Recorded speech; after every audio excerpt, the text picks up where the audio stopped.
Condos in North Jersey are some of the most underspoken about real estate topics to date. I'm someone who is a co-owner of an HOA management company for condos in North Jersey. I have experience in that. I own a condo myself, and I'm a realtor and sell condos. Condos rule my life right now, which is weird to say. But the amount that I'm able to learn through all those things is tremendous. And these are ever changing situations and laws that are happening now in North Jersey that weren't necessarily true 5+ years ago. Let me start with my experience as HOA property manager. My management company manages about 25 condos to date, 25 buildings, condo complexes to date, and growing. And we see lots of HOA fees increasing. And a lot of people think, and I used to think this as well, that it's the management company's fault for the HOA fee increases, or they were underpaying previously, or they're charging too much, or they're inflating their prices for vendors and marking things up. That is sometimes true, but not the case with what we have going on because we don't do any of that. We're actually really good, and that's obviously a biased opinion, but it's true. We do things correctly, and we really try to save all of our customers money. However, there are unavoidables. Avoidables are insurances skyrocketing, and I don't mean personal condo insurances. Again, I mean the association's general liability insurances or flood insurance if it's in a flood zone, which most of our buildings actually are. Think about if you have a 4-unit building or a 400-unit building. There are differences for sure, and costs are certainly one of them. So in a 4-unit building, your insurance policy might be like 10K a year in North Jersey for your general liability insurance. Well, in a 400K building, in a 400-unit building, it's probably not 100x that amount. So if you think about the division of responsibilities and finances, if you have a 4-unit property, you're dividing that 10,000, for example, by 4. And then these decisions really feel out of pocket. But if you have a larger condo, it feels a little less out of pocket because honestly it is. I'll talk about where my condo stands and what that situation is in a moment. Then there's the reserve study. So this is a new policy in North Jersey as of January, I believe, of 2024, maybe 2025. Can't fully remember, but back when that condo collapsed in Florida in 2021, Florida has already adapted this reserve study policy as well as other states, I believe, and it just hit North Jersey in 2024, 2025. So essentially what it is now you need an engineering company for all condo complexes to come out and evaluate what each part of the building is worth in its time, its longevity, right? How long it has in its lifespan. Based on that, there's a calculation that the reserve study, which is a third-party company or an engineering company, will provide of what the reserves should be, and that directly impacts what the HOA fees should be. Now, I say should because as of this recording in September of 2025, to my understanding, there's no enforcement here. Like, there's no overarching condo government saying your reserve study is exactly what your condo reserves must show. Especially because, I mean, if you get multiple engineering companies doing the reserve studies, they might have different opinions. These are just third-party opinions. So what that means is it's really like an insurance play and a CYA play, cover your ass play. But a lot of these condo associations are, and honestly rightfully so, choosing to adapt to these reserves. And therefore, the HOA fees are increasing. So not only does the actual reserve study cost a good bit of money for the association to conduct, but the conclusion is often that they need more in reserves, and therefore HOA fees must increase.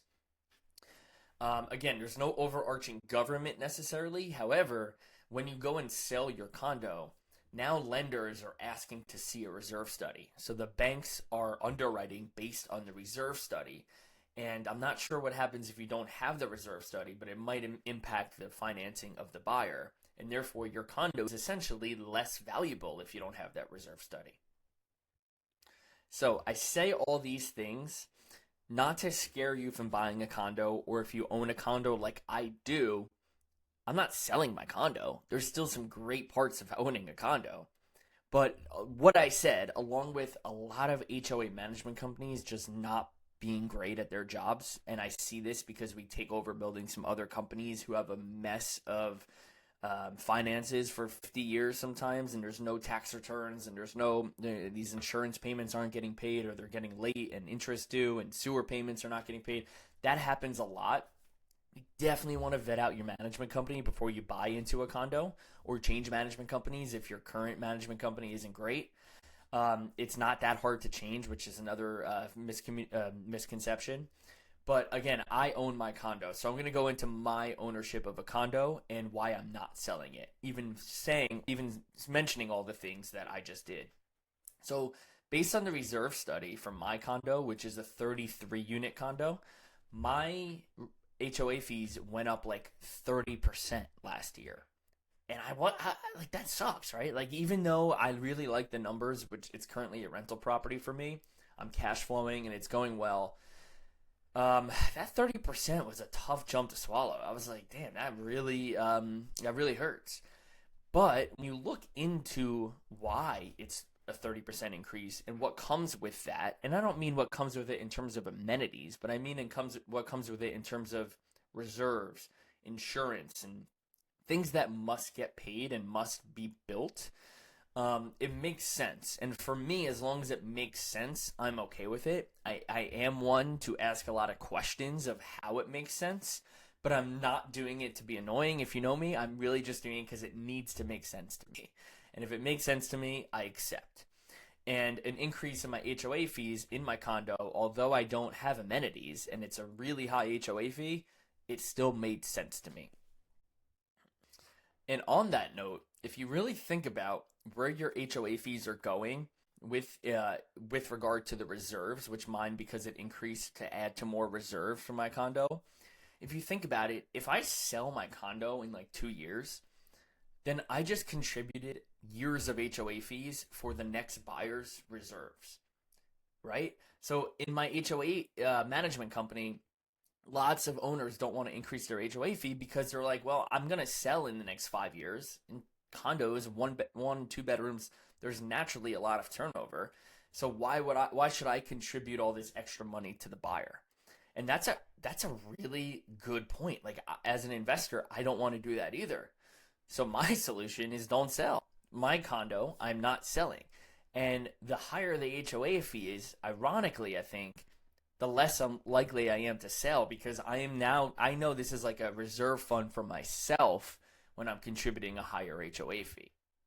And lastly, I'll put my realtor cap on. When I'm representing buyers or sellers I'll speak for buyers who want to buy a condo. I don't detract them from doing that because I have a really good condo experience. I know what it takes for a condo to look healthy, but I do detract my buyers from buying into an unhealthy complex, right? You can look on the DCA website. It is public information in New Jersey to see if there's any violations against the condo buildings. Now, you don't see everything. The finances are not public information, but the violations are. And that's usually a good indicator, really good first step of how effective is the management company and how do the financials look. Now, sometimes, unfortunately, you don't get those full answers of how the financials look until an offer is already accepted or you're under contract already and the inspection happened, hopefully before the inspection during attorney review. But so there are definitely a lot of deals that fall through, which is why I also tell my buyers, listen, let's put in an offer for what we think is fair. Let me talk to the listing agent about my experience and what I think, because not every listing agent's aware of all these condo nuances for lending purposes. So let's just stick to what we think our number is. And even if we don't win, maybe they'll come back to us in 2 weeks when the first buyer realizes that it's a non-warrantable condo or some other reason they want to bail.